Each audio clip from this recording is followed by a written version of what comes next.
यह बाई सहजोबाई महात्मा चरणदास की शिष्यन हो गई है, उसकी वाणी है। कहती है कि परमात्मा से मिलना अगर होएगा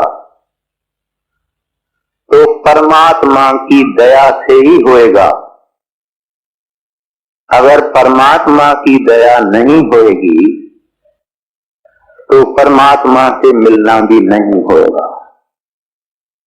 कितनी भी इंसान को बुद्धि हो, अक्ल हो, चतुराई हो, सियानत हो, परमात्मा के मार्ग में पांव रखना मालिक के दया के बगैर नामुमकिन है, असंभव है। तो इसी तरह से और भी महात्मा यही फरमाते हैं कि उसके दया के बगैर उसके साथ मिलना नामुमकिन है। उसकी दया होवे तो काम होता है, दया नहीं होवे तो काम नहीं होता।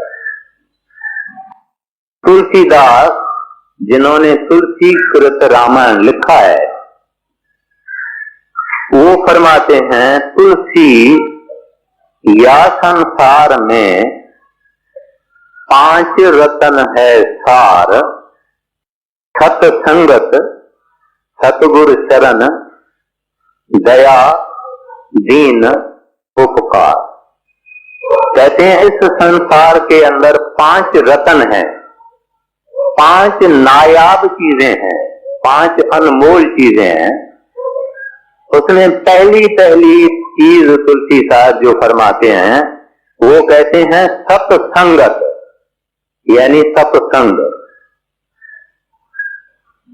कहते हैं सत्य का संग, जहां परमात्मा का जिक्र हो, जहां परमात्मा की बड़ाई हो, जहां नाम की बड़ाई हो, या भजन और स्मरण करने का शौक हो, या गुरु की महिमा हो, सत्संगत को उन्होंने मुख्य रखा है।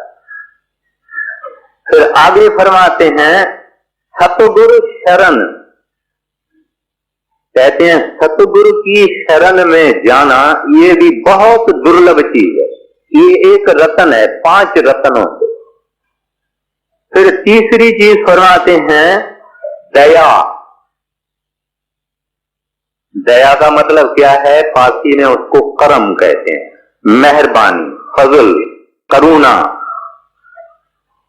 Mercy, compassion. ये सब चीजें हैं जिनको हम दया भी कहते हैं, मेहरबानी, रहमत। कहते हैं ये चीज भी बहुत अनमोल रतन है। यानी इंसान में अगर दया नहीं है, स्वामी जी महाराज फरमाते हैं कोमल चित्त दया मन धारो, परमारथ का खोज लगाना। कहते हैं अगर तेरा चित्त कोमल नहीं है, यानी हमको कहते हैं अगर तेरा चित्त कोमल नहीं है। कोमल का क्या मतलब है? नरम दिल, हृदय में दया नहीं है, रहम नहीं है, मर्सी नहीं है। कहते हैं परमात्मा के पास जाने का विचार भी नहीं करो। कहते हैं ख्याल निकाल दे हो। जिस इंसान के हृदय के अंदर दया नहीं है, रहम नहीं है, करुणा नहीं है, कहते हैं वो परमात्मा के पास जाने का सवाल ही नहीं है उसके। कोमल चित्त दया मन धारो, परमारथ का खोज लगाना। कहते हैं परमात्मा के दरवाजे पे जाने के लिए जो मार्ग अपने को अख्तियार करना है, इसके लिए हृदय बहुत नरम होना चाहिए। नरम होना चाहिए का मतलब है कि दूसरे का दुख, दूसरे की पीड़ा, दूसरे का कष्ट, दूसरे की तकलीफ हमारे मन में भी असर करना चाहिए, तभी कोमल चित्त होता है। और इस दया से संत भरे हुए होते हैं। इस दया के भंडार होते हैं। इनको तुलसीदास जी महाराज अपने गुरु को कहते हैं करुणा सिंधु, कहते हैं दया के सागर। सब संत दया के सागर होते हैं, सब संत। अगर इनके पास दया नहीं होती तो हम परमात्मा के पास जाने का विचार भी नहीं कर सकते। वो मैं आगे अर्ज करूंगा।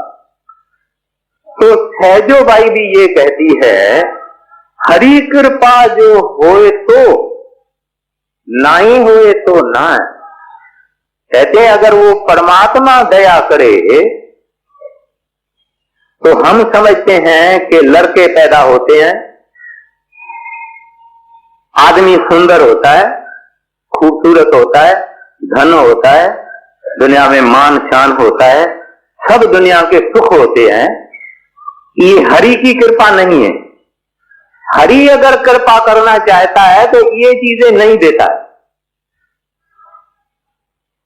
क्योंकि ये सब जितनी चीजें हैं ये फंसाने के लिए, ये हमको इस संसार के कैद खाने में मजबूत तरह से जकड़ने के लिए। कहते हैं जब हरि मेहरबान होता है, वाहगुरु मेहरबान होता है, अल्लाह मेहरबान होता है, रब मेहरबान होता है, अकाल पुरख मेहरबान होता है, तो जंजीर तोड़ता है, जंजीर बांधता नहीं। उसको इस वास्ते शास्त्र कहते हैं बंदी छोड़ा, कहते हैं बंधन छोड़ने वाला। तो सहजोबाई एक कमाई वाली भक्तन औरत है, जैसे इस्लाम के अंदर बीबी राबा बसरी हो गई है, ऐसे जो औरत महात्माएं और संत हो गई है हिंदुस्तान में, उनमें सहजोबाई एक बड़ी महात्मा हो गई है। कहती है हरि कृपा जो होए तो नाही होए तो ना। कहते हैं अगर काम बनेगा, वाहगुरु मिलेगा, रब मिलेगा, दीदार होएगा, मिलाप होएगा, वसल होएगा तो हरि के कृपा से होएगा, वरना नहीं होएगा। तो पहली चीज इस परमार्थ में हरि की कृपा है। अगर आप समझो कि कोई माता, कोई बहन, कोई भाई, कोई मित्र सत्संग में आया है तो पहले उसके ऊपर कृपा हुई है कि उसने कोई किताब पढ़ा है, कोई सत्संगी मिल गया है, कोई दोस्त मिल गया है, कोई सहेली मिल गई है, कोई पड़ोसन मिल गई है, उसने गुरु की बातें कही है, गुरु की उपमा कही है, गुरु की बड़ाई कही है, गुरु के गुण गाए हैं, और उसके मन के अंदर प्रेरणा हुई है कि मैं भी जाऊं, मैं भी सतगुरु का दर्शन करके आऊं, मैं भी सत्संग सुन के आऊं। ये ख्याल, ये आइडिया, ये विचार जब इंसान के हृदय में पैदा होता है तो ये उस वाहगुरु की दया होती है, दया होती है, रहमत होती है। तब ये एक कदम आगे रखता है, मालिक के दरगाह के तरफ रखता है, प्रभु के दरबार में आने का ये पहला कदम है।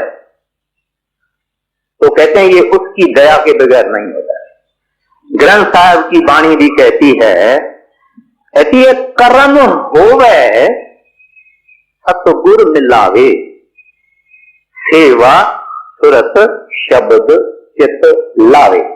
अभी कर्म की माना हम हिंदू कर्मा कहते हैं, लेकिन यहां गुरु नानक साहब जी महाराज ने पारसी लफ्ज कर्म कहा है। कर्म माना दया, रहमत, मेहरबानी, मर्सी, फजल। पारसी में कर्म को मेहरबानी कहते हैं। जैसे हम कहते हैं रहीमा, करीमा, ए रहमत वाला प्रभु, ए कर्म वाला प्रभु, माना दया करने वाला।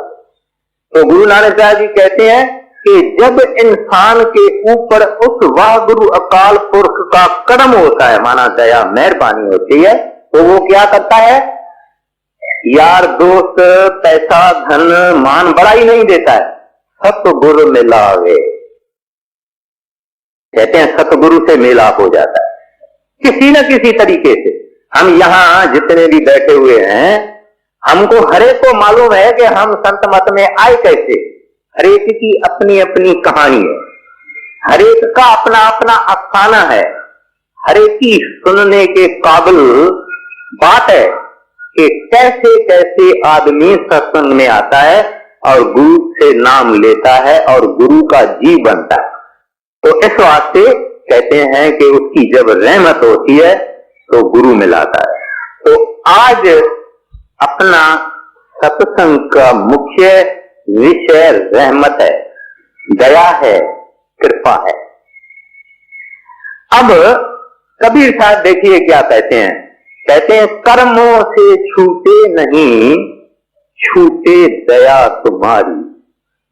ऐ प्रभु, हम जो कर्म करते हैं, तीर्थ स्थान में जाना, पूजा पाठ करना, दान पुण्य करना और कई किस्म के हम जो कर्म करते हैं, कहते हैं कर्मों से छूटे नहीं।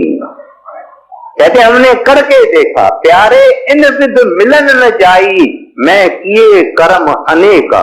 गुरु अर्जन साहब जी महाराज कहते हैं भाई मैंने बहुत कर्म करके देखे, प्यारे इन विद मिलन न जाई, मैं किए कर्म अनेका। कहते हैं मैंने अनेक कर्म करके देखे, इस तरीके से परमात्मा का मिलन नहीं होता है।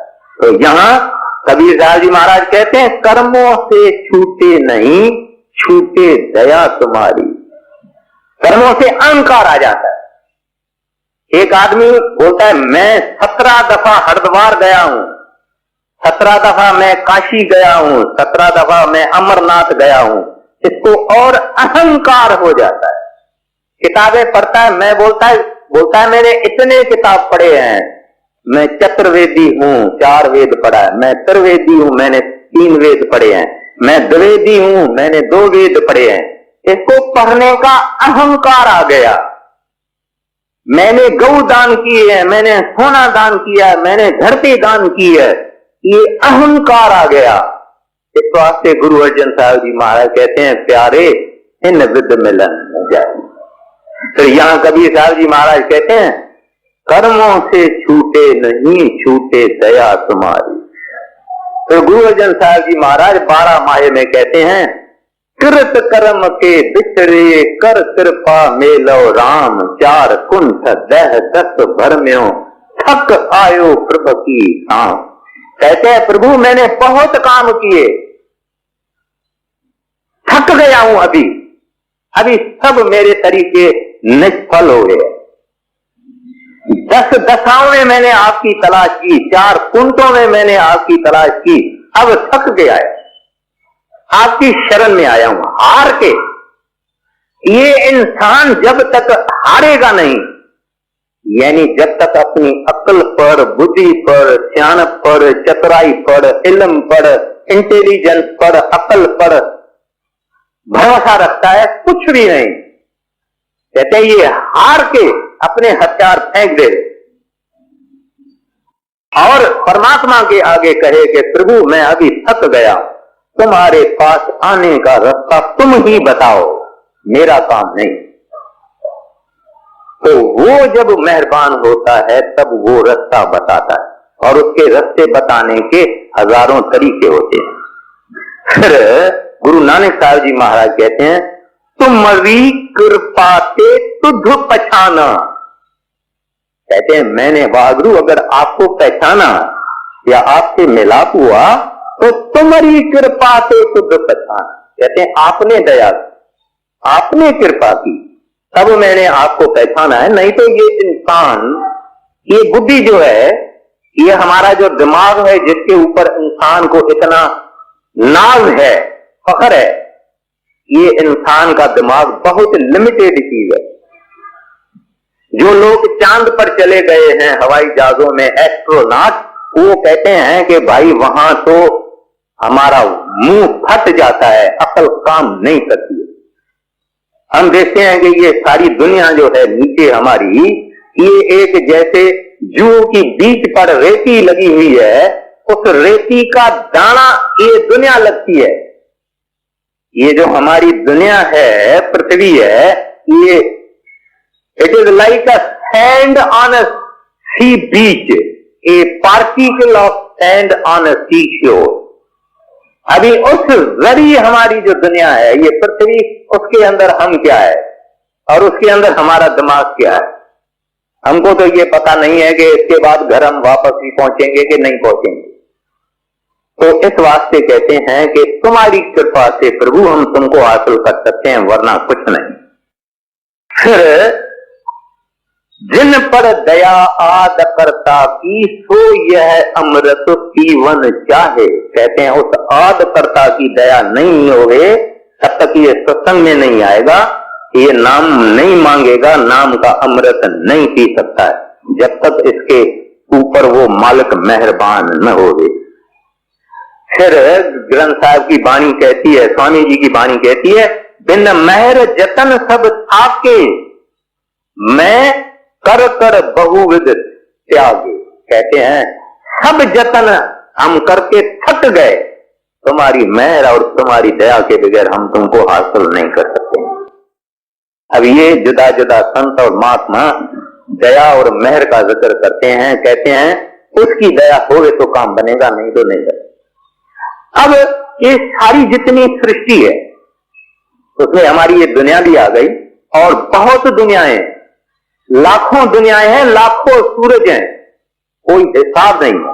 गुरु नानक साहब जी महाराज ने, अभी तो साइंस कुछ ऊपर आई है, लेकिन गुरु नानक साहब जी महाराज ने आज से 500 वर्ष पहले जपकार ने फरमा दिया, लख आकाशा आकाश लख पाताला पाताल। उन्होंने पहले ही कह दिया कि ऐसे आकाश और पाताल लाखों हैं और है भी लाखों। और आज साइंस इस बात को मानती है कि बेहिसाब सृष्टि है। तो इस सारी सृष्टि के अंदर दो ताकतें काम कर रही। एक ताकत है जिनको हम कहते हैं दयाल ताकत, मुसलमान भाई साहब कहते हैं रहमान ताकत, रहीम ताकत। दूसरी ताकत है जिसको कहते हैं काल ताकत, शैतान ताकत। अभी वो काल ताकत या शैतान ताकत वो ताकत है जिसका काम है इस दुनिया का इंतजाम करना। इंतजाम कैसे करते हैं? जो आदमी खराब काम करेगा उसको खराब फल मिलेगा और उसके पास इंसाफ है। कर जो जो कर्म हम करते हैं उसका उसके पास चौपड़ा हमारे अंदर ही है। जो हम बुरे वचन करते हैं, बुरे विचार करते हैं, बुरे कर्म करते हैं, हमारे अंदर ही लिखे जाते हैं। और जब धर्मराय के सामने पेशी होती है तो वहां वो कर्मों का हिसाब होता है। और वो धर्मराय या लेखराज या एक शक्ति कहो, वो कहती है भाई तू देख ले, जो तुम्हारा ये कर्म है इसका फल ये मिलेगा, इसका फल ये मिलेगा, इसका फल ये मिलेगा, इसका ये मिलेगा। और ये सब फल हमको मिलते रहते हैं। अच्छा नेक भला काम करते हैं उसका फल अच्छा नेक और भला ही होता है। बुरे काम करते हैं, नीच काम करते हैं, दुष्टपने के काम करते हैं, जानवरों के काम करते हैं तो हमको फल भी ऐसा ही मिलता है। तो ये काम है काल शक्ति का, शैतान शक्ति का, जिसके पास इंसाफ है, न्याय है, हिसाब है। दया उसके पास होती नहीं है। दया का उसके डिक्शनरी में लफ्ज है ही नहीं। वो बोलता है जो तुमने किया है इधर ले लो। इस वास्ते गुरु नानक साहब जी महाराज ने कहा, लेखे कबहू न छूटिए छिन छिन भूलन हार, बख्शन हारा बख्श ले। कहता हे प्रभु, हे वाहगुरु, अगर तू मेरा लेखा करेगा, यानी गुरु नानक साहब अपने लिए नहीं कहते हैं, वो तो खुद रब, वो तो खुद अल्लाह है, वो परमात्मा रूप है। हम लोगों की तरफ से प्रार्थना करते हैं, हमारी तरफ से ऑन अवर बिहाफ। वो कहते हैं प्रभु अगर लेखा करोगे लेखे कपहू न छूटिए। कहते हैं हम कभी छुटकारा हासिल नहीं होगा। हम जो पानी पीते हैं ना, इसके अंदर भी 100 बैक्टीरिया है, एक एक बैक्टीरिया में जान है। चलते चलते 100 माकोड़े और कीड़े मार देते हैं और उसका एक एक का हिसाब है, एक एक का हिसाब है। माना जाता था धृतराष्ट्र कौरवों का बड़ा था, माना जाता था कि वो राजा अंधा था। महाराज कृष्ण के सामने धृतराष्ट्र ने कहा कि महाराज, मैं अपना 100 जन्म गुजरा हुआ पिछला 100 जन्म तो मैं अपनी योग बल से देख सकता हूं। मैंने कोई ऐसा बुरा कर्म नहीं किया है कि मैं जन्म से सूरदास रहूं। महाराज श्री कृष्ण उसको कहते हैं, हे राजन, आप 106वें जन्म में चले जाओ। कहते हैं महाराज 100 से बाद मेरा योग बल नहीं जाता है। कहते हैं मैं बल देता हूं। कृष्ण महाराज ने उसको सिर पर हाथ रखा और धृतराष्ट्र अपने 100वें जन्म में चला गया। वहां क्या देखता है कि मैं एक छोटा बच्चा हूं, जंगल में एक कीड़ा फिरता है जिसको अंग्रेजी में कैटरपिलर कहते हैं। उसकी आंखें बाहर ऐसे बल्ज निकली हुई होती है। एक इसने बच्चे ने उसकी आंखें विचित्र देख के एक कांटा उठाया और वो कांटा उसके दोनों आंखों में चुभ दिया। उसका फल 106 जन्म के बाद ये मिला कि राजा युधिष्ठिर सूरदास रहा। अब इतना तो अपने कर्मों का मामला नफीस और नाजुक और जबरदस्त है कि बचपन में जब आदमी को बुद्धि नहीं होती है, जब बालकपन होता है, चंचलता होती है, तब उसने कांटे मारे हैं और उसका सारा जन्म अंधा रहा, सूरदास का। अभी वो धर्मराय जो है उसको लेखराज भी बोलते हैं। वो कहता है बाबा मेरे पास कुछ भी नहीं, तुम्हारा किया हुआ तुमको भोगना पड़ता है, इधर से करो इधर से ले लो। और वो कर्मों का हिसाब ऐसा है, अपन जब अकाउंट रुपए पैसे का करते हैं ना, तो एक तरफ जितना पैसा हमको मिला वो, दूसरे तरफ जितना पैसा दिया वो, और नीचे में हम बैलेंस एडजस्ट करते हैं। भाई इतना तुमने दिया हमारे को 2 महीने में, इतना 2 महीने में मैंने तुमको दिया, अभी बाकी 25 रुपया आपको मुझे देना है। मगर कर्मों में ऐसा नहीं है। आप भली 2 करोड़ रुपए की हॉस्पिटल खोलो, उसका फल अलग मिलेगा। किसी आदमी की लड़की को आप भगा के गए हो, उसका फल अलग मिलेगा। कुछ लोग अपनी मूर्खता के कारण सोचते हैं कि बुरा भी किए जाओ, साथ साथ में दान पुण्य भी किए जाओ, आपस में एडजस्ट होएगा। कोई काम एडजस्ट नहीं होता है, कोई काम एडजस्ट नहीं होता है। एक एक का हिसाब या लेना है या देना है। बुरे का बुरा, भले का भला, ये गलती कोई दिल में न करे।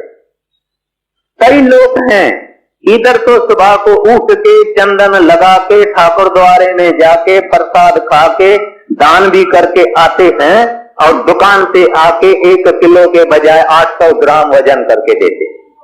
वो सोचते हैं कि वो एडजस्ट हो जाएगा, कभी नहीं एडजस्ट होगा। ये कर्मों की जबरदस्त जाल है जिससे बड़े बड़े देवता अवतार भी नहीं बच सके। तो ये काल का काम है हिसाब लेना। और हम अगर बाजार में जाएं, 1 रुपया किसी दुकानदार को दें, 95 पैसे की सामान लें, और वो आदमी हमको अगर 5 पैसा वापस न करें, हम उसको बोलेंगे भाई 5 पैसा दो। हम उसको 5 पैसा मांगेंगे क्योंकि वो हिसाब है। 100 पैसा मैंने तुमको दिया है, 95 का मैंने माल लिया है, 5 पैसा मेरे को वापस दो।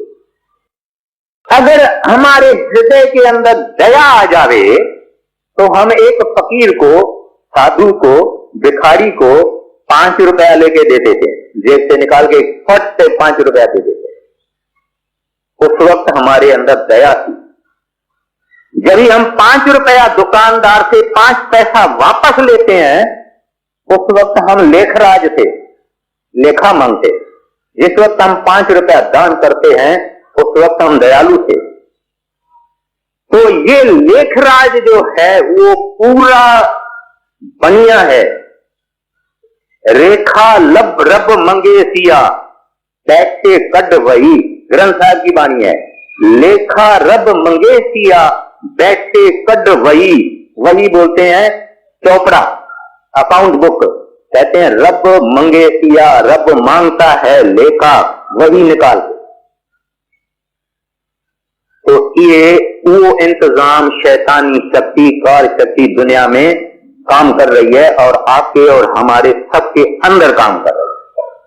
जब हम किसी को बुरी नजर से देखते हैं वो काल शक्ति काम कर रही है। जब हम किसी दूसरे के पैसों में आंख रखते हैं काल शक्ति काम कर रही है। जब कोई आदमी गुनाह करे उसको कोई माफी देता है तो दयाल शक्ति काम कर रही है।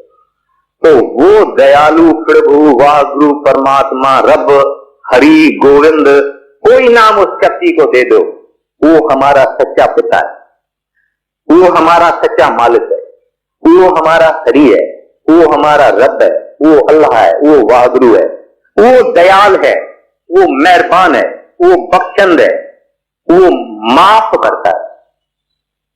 सिंध में एक मुसलमान फकीर हो गया है, वो कहता है, उसका भी यही कहना है, वो कहता है कि हिसाब नहीं करना प्रभु, हिसाब नहीं कर, दया करना, तेरी दया का आसरा लेके आया हूं, हिसाब नहीं करना, हिसाब करोगे तो मैं खत्म हूं, मेरे पास एक भी चंगा कम नहीं है, एक भी भला कम नहीं। तो अब यहां दया भी हमको उस वाहगुरु के दरवाजे से मांगनी पड़ती है। वो काल शक्ति हमको इस दुनिया में फंसा के रखती है और उसका सिलसिला क्या होता है, आज हम बड़े गरीब हैं, मिस्कीन हैं, मुखलिस हैं, तगाड़ी उठा रहे हैं, घमेला उठा रहे हैं, मट्टी का सारा दिन काम करते हैं, 6 रुपया कमा के लाते हैं। ये आदमी मेहनत करके मजदूरी करके आहिस्ता एक जन्म में, दूसरे जन्म में, तीसरे जन्म में, चौथे जन्म में, 5वें जन्म में बड़ा सेठ, शाहूकार, राजा, महाराजा, कोई वजीर, प्राइम मिनिस्टर हो जाए। पंजाबी में कहते हैं तपो राज ते राजो नरक, वो तप करके ये राजा बना। जब राजा बनता है तो इसको सख्त ताकत आती है, इसको नशा आता है, इसको खुमार होता है अपनी ताकत का, और पावर करप्ट, जब वो पावर आ जाता है इंसान के अंदर उसका दिमाग खराब हो जाता है। एक औरत से उसको शांति नहीं आती है, जिससे साथ दुश्मनी हुई, किसी को बोलेगा इसको मार डालो, खत्म कर दे, जो उसके मन में आएगा कर सकता है, क्योंकि पैसे वाला है, सत्ता वाला है, पावर वाला है, नाम वाला है, ताकत वाला है, हजारों लोग उसको सलाम करते हैं, उसके हुक्म के अनुसार चलते हैं। अभी उसने क्योंकि जब ताकत में आ गया, शक्ति में आ गया, एपेक्स ऑफ पावर, क्लाइमेक्स पे जब आ गया, इसने गुनाह करना शुरू कर दिया। जब गुनाह किया फिर नीचे आया, फिर वो भिखारी के पोजीशन पे आया, जानवर के पोजीशन पे चला गया, फिर मेहनत करेगा, फिर संभालेगा, फिर ऊपर जाएगा। ये साइकिल में, गोल में सब चलते जाते हैं, चलते जाते हैं, चलते जाते हैं, चलते जाते हैं। ये संसार का सिलसिला है और इस चक्कर में आप और हम भी पड़े हुए हैं और अभी निकले नहीं, मगर जिनको गुरु मिल गया है वो निकल जाए। इस चक्कर से और निकलने का कोई तरीका नहीं।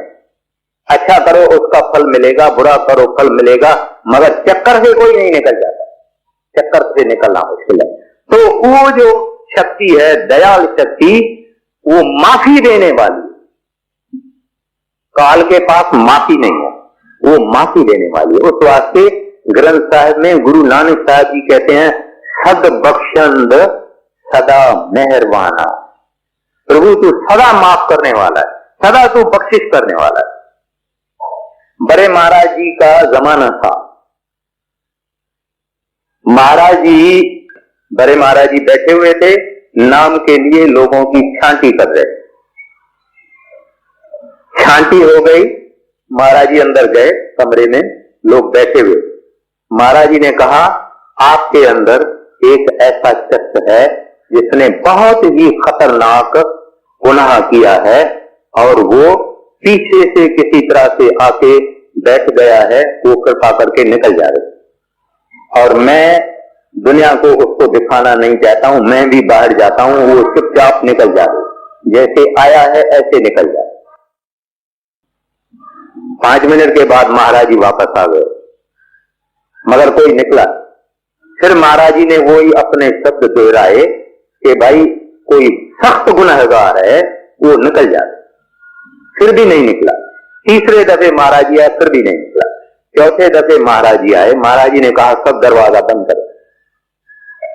एक औरत थी, उनको कहा बीबी तुम खड़ी हो जाओ, उठ खिलो जाओ।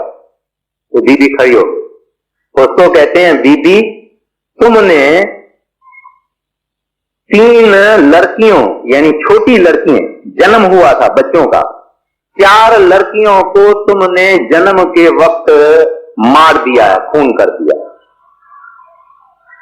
जन्म के वक्त क्या होता था, कोई ऐसा जमाना था, यूनान में भी ऐसा होता था, लोगों को अगर लड़की हो जाती थी तो गला घोंट के मार देते। किस वास्ते मार देते थे कि इनकी शादी कराएंगे, फिर जो कुर्म है सामने वाले हैं उनके सामने मथा झुकाना पड़ता है, उनकी हर बात माननी पड़ती है, उनका रोग सहना पड़ता है। इस वास्ते लड़की हो ही नहीं तो किसके सामने फिर झुकाना ही नहीं, ऐसा था। अभी भी कई ऐसी चीज इधर उधर होती है। तो उस औरत ने कहा नहीं महाराज जी मैंने तो 3 को मारा है। तो महाराज जी बोले एक को तुमने दाई से मरवाया है। उस जमाने में ये आजकल जितना हॉस्पिटल वगैरह वो नहीं होता था, दाई लोग होती थी, मिडवाइफ जिसको कहते हैं, उससे तुमने मरवाया। अभी लड़की को माई को पता लग गया ये तो अंतर्यामी है, इसके सामने क्या कहे, मालिक है। महाराज जी कहने लगे उनको मैंने तुमको कितना मौका दिया कि तुम चुपचाप बाहर निकल जाओ, मगर तू ना निकली, मुझे लाचार सबके सामने तुमको कहना पड़ा। तो वो माता रो पड़ी, ऐसा रोया उसने, ऐसा रोया, और गले में उसने चुन्नी डाली, हाथ जोड़ के महाराज जी को कहती है सच्चे पातशाह आप बताओ अगर आपके इस दरबार के बगैर कोई और दरबार है जहां मेरे जैसे गुनाहगारों को माफ किया जाता है, बख्शा जाता है, तो मैं वहां चली जाऊं। देखिए क्या लफ्ज है, कहते हैं आप बताओ प्रभु कि आपकी इस दरबार के बगैर और कोई इस दुनिया में दरबार है जहां मेरे जैसे गुनाहगार और पापियों को बख्शा जाता है, तो मैं वहां चली जाऊं। अब क्या हुआ, महाराज जी जिनकी दिल संतों की बहुत कोमल होती है, बहुत दयालु होते हैं, किसी का दुख नहीं सह सकते हैं, खुद दुख दूसरे का अपने ऊपर ले लेते हैं। महाराज जी ने उसको कहा बीबी तुसी बख्शी गई, बह जाओ। देखिए बख्शना किसका काम है, आप और हम नहीं बख्श सकते हैं, हम अपना एक सांस भी दूसरे को नहीं दे सकते हैं। कोई इंसान किसी इंसान को बख्श नहीं सकता है, क्योंकि हर एक गुनाह का फल होता है, लेकिन संतों को ताकत है कि वो बख्श सकते हैं। और महाराज जी ने उसको बख्श लिया, कह दिया स्पष्ट लफ्जों में बीवी बह जाओ, तुसी बख्शी गई। क्योंकि उनका जो दया का सागर था, उसके हृदय का जो दया का सागर था, उस बीवी की जो विनती थी, प्रार्थना थी, जो उसने रो के कही, वो दया का सागर वो लहरें मारने लगा और वो संत अपनी मौज में आ गए और वो संतों ने अपने ऊपर उनके कर्म ले लिए और उसको बख्श दिया। तो ये दया होती है, वो माफ कर सकते हैं। और तौबा जो कभी कभी हम तौबा करते हैं, कभी हम कोई पाप और गुनाह करते हैं, फिर हम बख्शाते हैं, हम तौबा करते हैं कि दाता बख्शो। वो तौबा भी अगर हमारी सच्ची है तो समझो कि वो भी उसके दया से तौबा का स्पिरिट हमारे अंदर आया, नहीं तो हम तौबा भी नहीं करते। लोग बहुत बुरे कर्म करते हैं, सारी दुनिया में बुराइयों के सिवाय कुछ करते ही नहीं है, मगर तौबा हमारे मन में आती नहीं।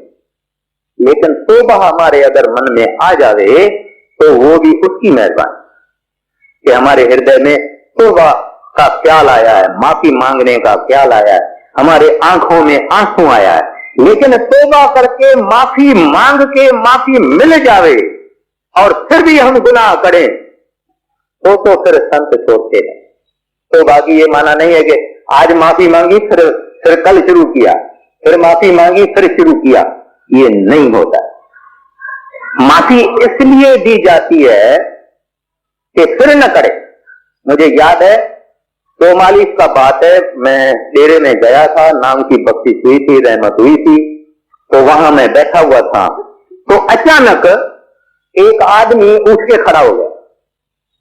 उसकी शक्ल क्या देखता हूं, उसने अपने मुंह को काला कर दिया था और गले में उसको 20-25 पुराने जूतों का हार पहना हुआ, और उठ के खड़ा हुआ और रोने लगा और महाराज जी को कहने लगा, सच्चे पातशाह बख्शो, सच्चे पातशाह बख्शो। महाराज जी ने उसको कहा फिर नहीं करेगा, अभी गुनाह क्या किया था वो गुरु जानता, गुनाह कौन सा किया था वो गुरु जानता था। महाराज जी बोलते हैं उसको फिर नहीं करेगा, 3 दफा संगत को बोलो फिर नहीं करूंगा ये काम, बोले फिर नहीं करूंगा, फिर नहीं करूंगा, फिर नहीं करूंगा। महाराज जी ने बोला तुम बख्शे गए, बैठ जाओ। ये आगे संतों के दरबार में रवाज था, जीसस क्राइस्ट के जमाने में भी ये रवाज था, लेकिन उसको कन्फेशन बोलते हैं। और आज भी चर्चेस के अंदर एक छोटी सी जगह होती है जहां पादरी साहब अंदर बैठता है, छोटी सी खिड़की होती है और वो पादरी कान देके और औरतें और बड़े और बूढ़े उसको गुनाह अपना बताते हैं और समझते हैं कि पादरी को बताने से ये गुनाह माफ हो गया, लेकिन वो गुनाह माफ नहीं होता। गुनाह माफ करने वाले तो सच्चे संत होते हैं, दूसरे को ताकत नहीं होती। तो ये 2 ताकतें काम कर रही है इस संसार के अंदर। अब ये दया जो है हमको कैसे मिले, क्या करें हम, कैसे करें?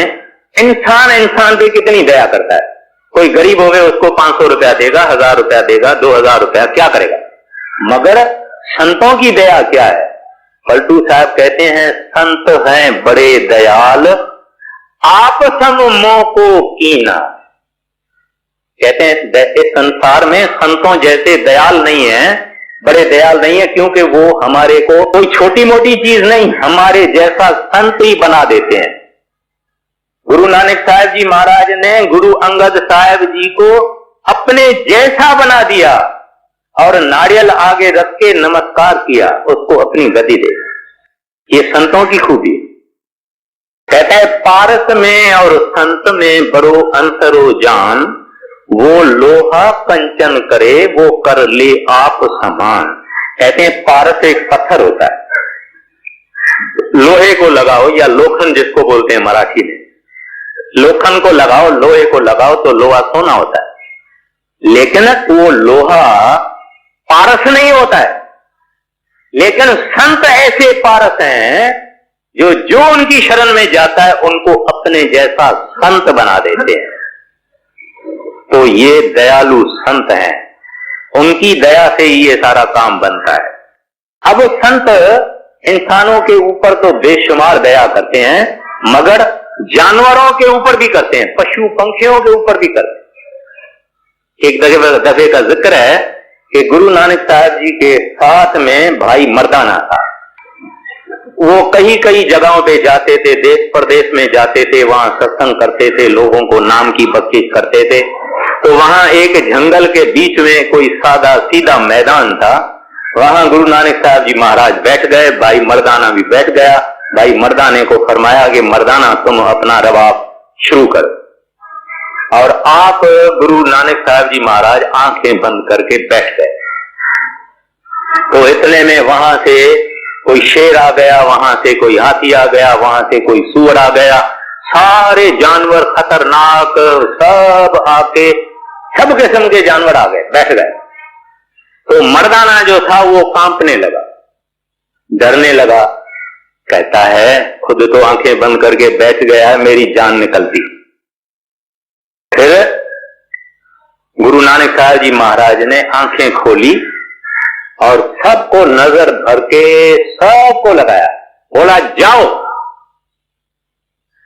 और सब शांत होके और उठ के चले गए। इस वास्ते वाणी में आपको ग्रंथ साहिब में मिलेगा, पशु परेत मुग्ध को तारे, पशु परेत मुग्ध को तारे आयन पार लग।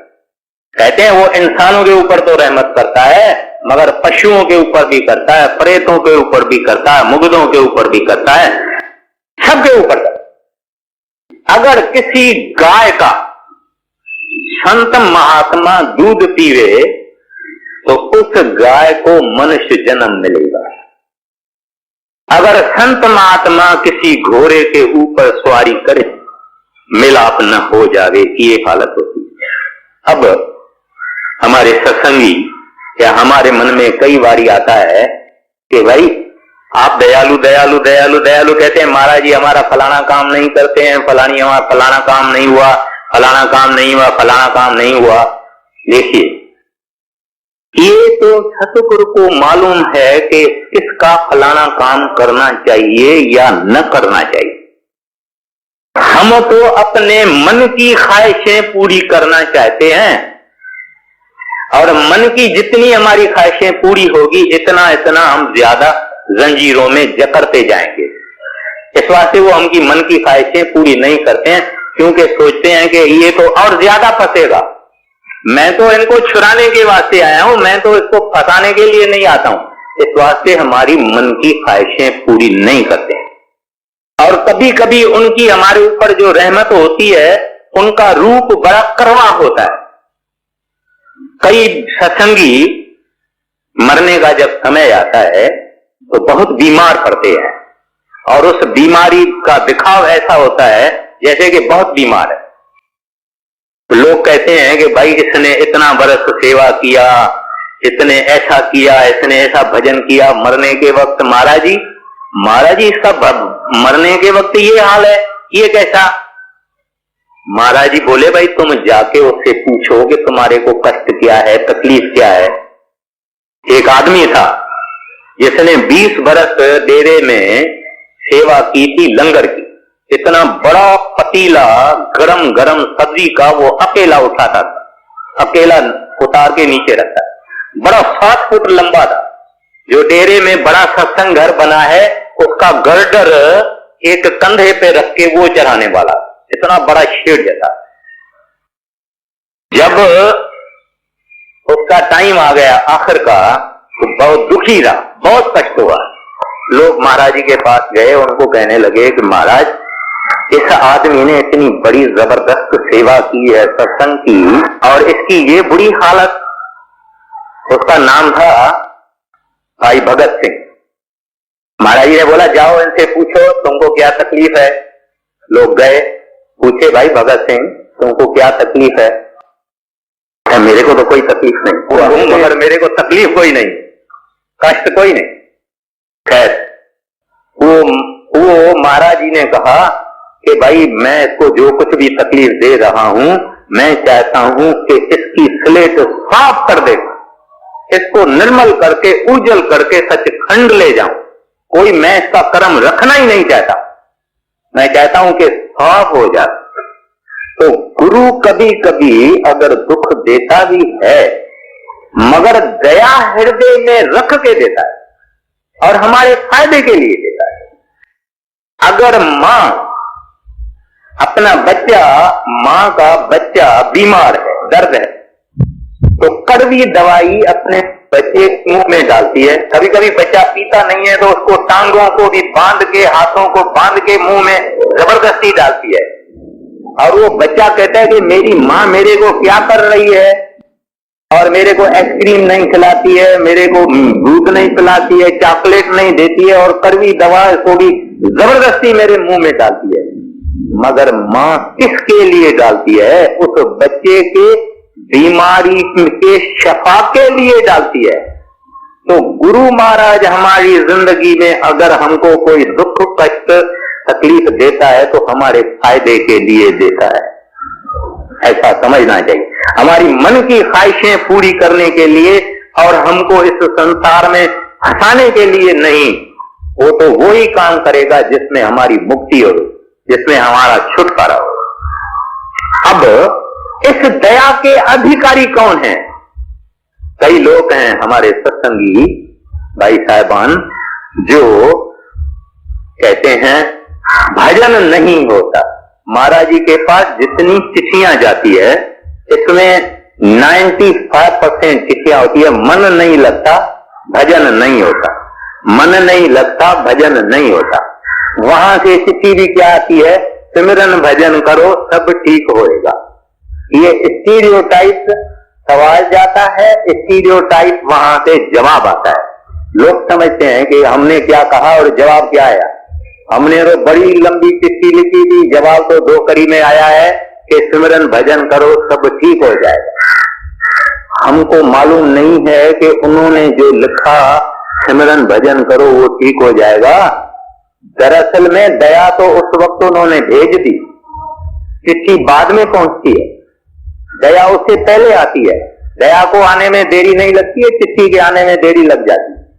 मगर वो दया करेंगे जिस दया में हमारा फायदा है, जिस दया में हमारी मन की नीच ख्वाहिशें पूरी हुए, वो दया नहीं करेंगे। इस वास्ते जब साहब में लिखा हुआ है देंदा दे लेन दे थक पाए। कहते हैं अरे मालिक तो तुमको इतना देगा कि तू थक जाएगा, क्योंकि तुमको ज्यों ज्यों तुम्हारी ख्वाहिशात पूरी होगी त्यों त्यों तुमको ज्यादा जन्मों में आना पड़ेगा। तो इस दया के अधिकारी कौन है? सच्ची दया का अधिकारी कौन है? जो भजन सिमरन करते हैं। नहीं होए तो ना है,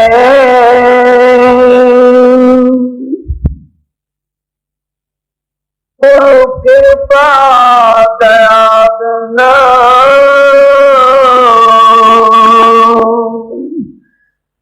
सकल बुद्ध बहता है।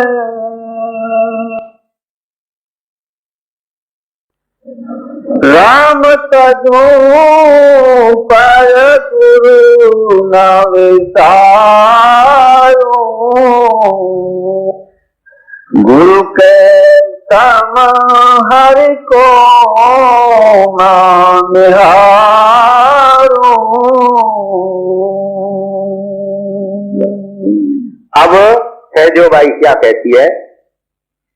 कहती है कि मैं भगवान को छोड़ सकती हूं, राम को छोड़ सकती हूं, मगर गुरु को नहीं छोड़, गुरु को नहीं बिता। आप कहेंगे भाई ये तो कुफड़ है।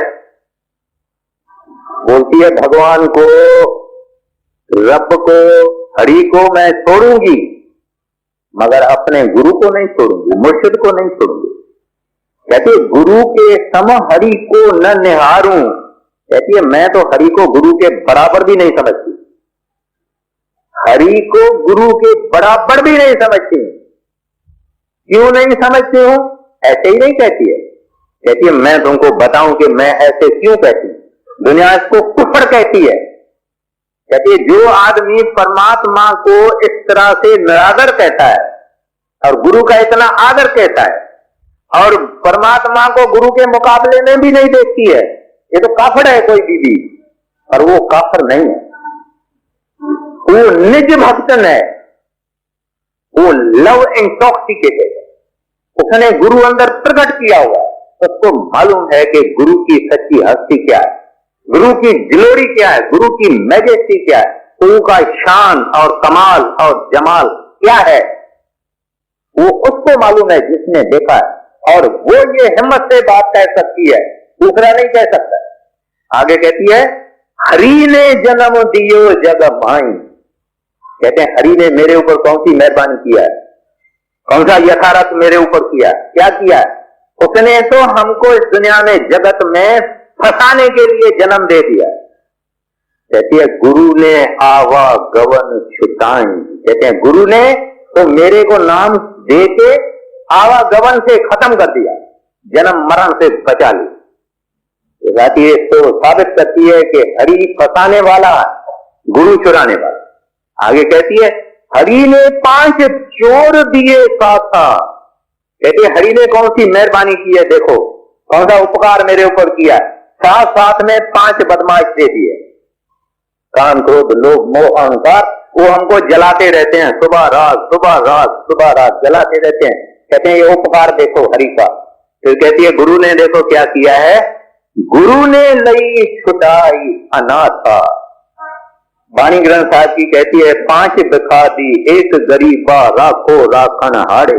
हे प्रभु हे वागुरु 5 दुश्मन है मेरे जबरदस्त, मैं एक हूं, मुझे बचाओ।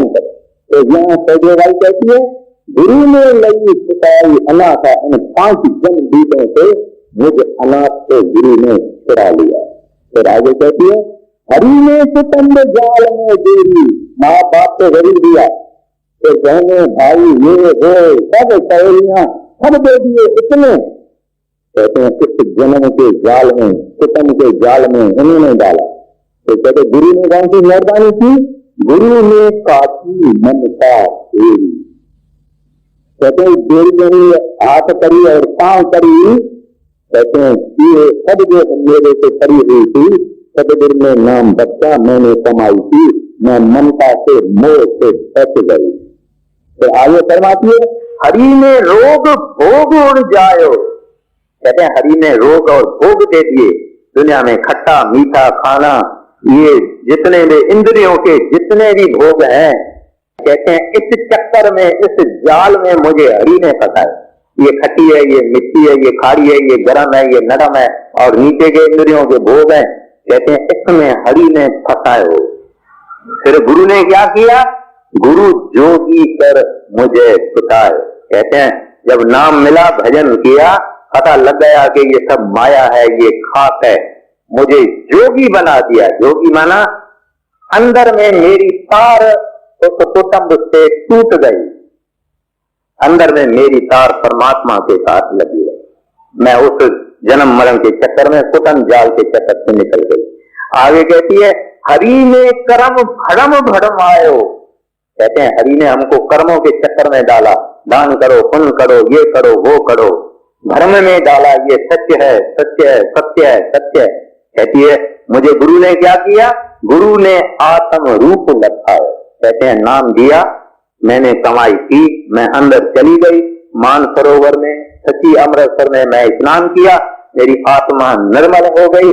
मैंने उस वक्त अपनी आत्मा के आंखों से देखा कि सब माया है, सब असत्य है, सत्य फकत एक परमात्मा है।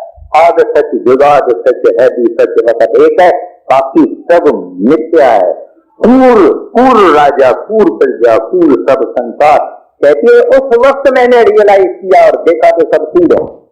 अभी हम नहीं कह सके ये कूद है, हम कहेंगे भाई खड़े खड़े बैठे हुए हैं, खाते हैं पीते हैं, हाथ लगा के देखते हैं ये कूद कहाँ है, मगर अभी नहीं पता लगेगा कूद है। तो कहते हैं ये गुरु के मेहरबानी से हुआ। फिर कहते हैं हरि ने मोह आप छिपायो। कहते हैं और देखो हरि महाराज की क्या मेहरबानी है कि इतने मेरे जन्म हो गए, लाखों करोड़ों करोड़ों मेरे जन्म हो गए, कब उनका दर्शन नहीं हुआ, कब उसका दीदार नहीं हुआ कि कैसा मेरा हरि है। लेकिन गुरु ने क्या किया, गुरु दीपक दे साही लखाओ। कहते हैं गुरु ने नाम का दीपक दे दिया, कमाई करवा दी, बोला देख लो तुम्हारा हरि कौन सा है। जो करोड़ों युगों में जिसने तुमको दीदार नहीं करवाया, दर्शन नहीं करवाया, कहते हैं अभी देख लो उसको। अब जब देखा तो वो उसका गुरु ही हरि था, उसका गुरु ही हरि था, हरि गुरु था, इसने देख लिया। मगर वो हरि कब दिखाई दिया, जब गुरु आया। गुरु नहीं हुए तो हरि दिखाई नहीं देता, ये लॉ है। मत कोई भरम भूले संसार, गुरु बिन कोई न उतरत पार। कहते हैं ऐ लोगों ऐ प्यारे ऐ सियाने, कभी ये गलती नहीं खाना। हम तो एक शहर में दूसरे में चले जाते हैं, हमको पता नहीं पड़ता है कि ये गली कहाँ जाती है, हमारे दोस्त का घर कहाँ है। इस दुनिया के मामूली शहरों और गांवों में भी किसी से पूछना पड़ता है भाई फलानी गली कहाँ है, फलाना चौक कहाँ है, फलानी जगह कहाँ है। भगवान के पास जाने के लिए कोई दिखाने वाला बताने वाले की हमको जरूरत महसूस नहीं होती है। तो यहाँ कहती है कि हरि का दर्शन कराने वाला भी मेरा गुरु है, और जब देखा तो हरि और गुरु एक ही चीज है। तो फिर कहती है फिर हरि बंद मुक्ति गति लाए, गुरु ने सब ही भरम मिटाए। चरण दास पर तन मन दास। अब अपने गुरु के लिए कहती मैं अपने सतगुरु के ऊपर ये तन मन धन वारती हूं, कुर्बान करती हूं, घोल के। जैसे मैंने अगले सत्संग में अर्ज किया था, गुरु अर्जन साहब ने कहा हाँ घोली ये घोल गुमाई। कहते हैं इस तरह से मैं अपना आप बलहार करती हूं अपने सतगुरु महाराज चरण सिंह जी के ऊपर। चरण दास पर तन मन वारूं, गुरु को न तजूं, हरि को तज दास। कहती है हरि को मैं नहीं पहचानती, मैं गुरु को ही पहचानती। तो ये महिमा एक ऐसी स्त्री की है जो भक्तन थी, जिसने परमात्मा को प्यार किया और गुरु को प्यार किया, गुरु का हुक्म माना, कमाई की और परमात्मा का दीदार किया। और आखिर में दोहे में कहती है सब पर्वत स्याही करूं। कहते हैं सारे जितने पहाड़ हैं इनको मैं स्याही बनाऊं, जिसको इंक बोलते हैं, जो फाउंटेन पेन में हम डालते हैं, लिखते हैं। कहते हैं सब पर्वत स्याही करूं, घोलू समुद्र जाए। कहते हैं समुद्र सारा होवे और सब जितने पर्वत हैं पहाड़ हैं उसको घोल के उसमें डालूं और उसकी स्याही बनाऊं लिखने के लिए।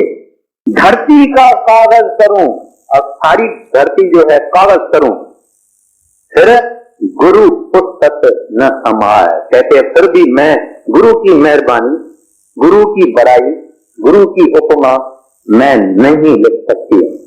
ये शायरी नहीं, ये कविता नहीं है, ये एक रियलाइज्ड सोल है, एक आत्मा है जिसने हिम्मत करके इस दुनिया के जाल से अपने आप को निकाल दिया, कुटन से बचा लिया, दुनिया से बचा लिया, मिथ्या से बचा लिया।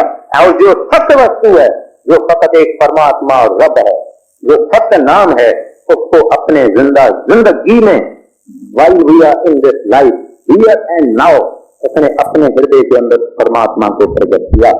ऐसी स्त्री, ऐसी बहादुर स्त्री, सूरवीर स्त्री अपने गुरु की इतनी महिमा गा सकती है, दूसरा कोई नहीं गा सकता। राधा स्वामी।